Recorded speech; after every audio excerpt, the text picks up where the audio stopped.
আসসালামু আলাইকুম ভিউয়ার্স, আমাদের দ্বিতীয় ব্যাচের বাচ্চা। তো আজকে 3 দিন বয়স। 3 দিন বয়সে বাচ্চাগুলো আলহামদুলিল্লাহ সুস্থ আছে। তো আজকে আপনাদের একটা জিনিস দেখাই। আপনাদের প্রত্যেকের খামারে এটা প্রয়োজন, সবাই রাখবেন। তো জিনিসটা হচ্ছে এই যে থার্মোমিটার।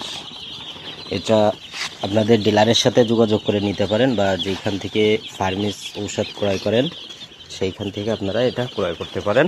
তো এটা সুবিধা হচ্ছে ব্রুডারের সময় বাচ্চার কতটা তাপমাত্রা আছে ব্রুডারিংয়ের ভেতরে, আপনার খামারের ভিতরে, এটাতে আপনারা বুঝতে পারবেন। তো আমরা এখন দেখতে পাচ্ছি আমাদের খামারে তাপমাত্রা আছে 24।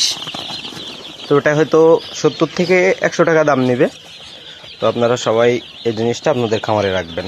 ধন্যবাদ সবাইকে, ভালো থাকবেন সবাই।